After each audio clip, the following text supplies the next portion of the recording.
Намазды билбеген адам жамаат менен кошулуп окуй берсе кабыл болобу? Кудайым ниет кылабыз кабыл болот деп. Азыр айтка келгендердин бардыгы эле жыргатып биле бербейт да. Кээ биринде арат тили жок келет, бирок окуй берсин деп айтабыз, барып ордуна келет. Көч бара түзөлөт деген кыргыздын сөзү эң туура сөз.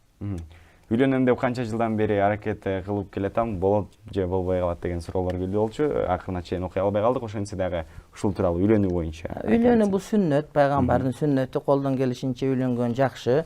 Адамдын дини толукталат. Бул ата-энесинен жардам сурасын. Анан кыргызда жакшы сөз бар. Карыз алып катын ал, карыздан кутуласың, аялың жанга калат деген. Карыз алып үйлөнүш керек, экөөлөп төлөп бүтүрүп коюшат. Сөзсүз түрдө Алатоого мындай бир Алатоодо эт кылып, ала көлдө чык кылып той бериш шарт эмес. Мени чакырса деле барып никесин кыйып бер, ошо менен тойду бүтүрүп коебуз.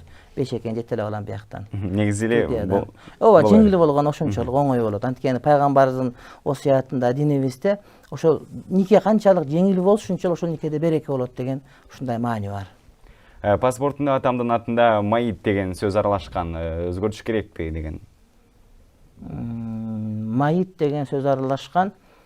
Майит деген бул өлүк, маркум деген сөз. Анан кийин андан сырткары сиздин атаңыздын атында балким ошол туура эмес транскрипция болуп, туура эмес жазылып калган болушу мүмкүн.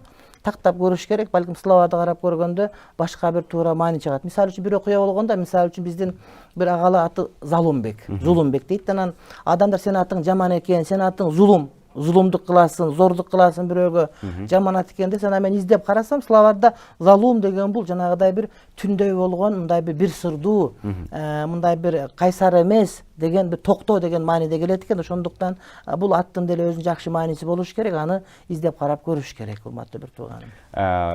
Дагы бир нерсени белгилей кетели, урматтуу телекөрүүчүлөр, бизге келген билдирүүлөрдүн саны 15 миңден ашты. Сиздердин айрым билдирүүлөрүңүздөрдү сыналгыдан чыгарып жаңырта албай калсак кечирим сурайбыз, бирок ошону менен катар техникалык себептер менен дагы бардыгыңыздардын суроолоруңуздарды окуп берүүгө жете албай жатабыз дейли.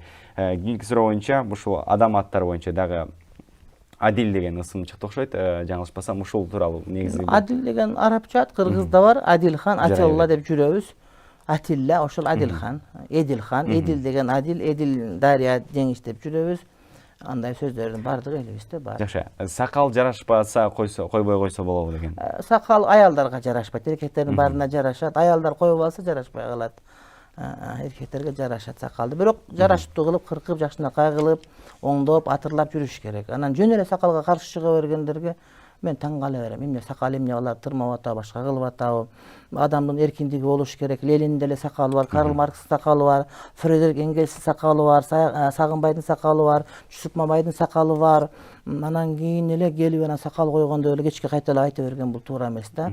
Адамдын эркиндигин антип маспырлабаш керек. Сакал койгондорду илимиңер жок, билимиңер жок, сакал койгондон көрө деп сакалга асылбаш керек. Бул пайгамбар сакал койгон, улуу адамдар сакал койгон, Азирет Абубакыр сакал койгон, Манастын сакалы бар, Бакайдын сакалы бар.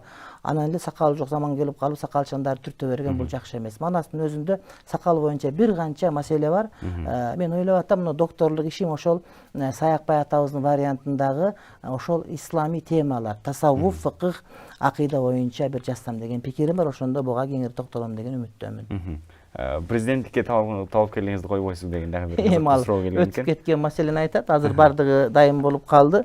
Анын мурдараак айтсаңыз бир жөн эле. Анан жаңы эле сакал жөнүндө кеп отпайсызбы, ушул Кыргызда бир жөрөлгө деп коебузбу, ушундай түшүнүк бар. Атасы бар туруп сакал койбо деген сыяктуу. Ошол сөздү мен дагы угам, бирок ал сөз каяктан келгенин биле албайбыз. Озек адабиятыбызда, Курманбек эпосунда, же Манаста, же Семете, же Сейтекте, же Жаңыл Мырзада, же болбосо андан башка эпостордун Саринжи Бөкөйдө, Аксаткы менен Кул Мырзада, же болбосо кийинкилерде ошол барбы жокпу? Ана бир теңир чыгып айтып койсо ошону мыйзам кылып алган туура эмес, ал жок маселе. Бирок атасынан мурда балага сакал чыкпайт деген сөз бар. Атасынан мурда бала сакал койбойт деген, анткени атасы баласынан жок дегенде 15 жаш чоң болуп атпайбы? Атасы сакал биринчи, кийин балага сакал чыгат деген сөз, бул жанагыдай табигый өсүшүнүн эле бир көрүнүшү. Орозо фитир бербей калдык, эмне кылсак болот? Дароо берсин. Ушуга алай эле кийинки суроолорду уланта берели. Урматтуу телекөрүүчүлөр, бизге келген билдирүүлөрдүн саны аябагандай көп болгондуктан айрымдарыңыздардын дагы бир жолу кечирим сурап өтөлү. Айрымдарыңыздардын билдирүүңүздөрдү жаңырта албай жатабыз. Мен базарда мал менен иштейм, күнөө эмеспи?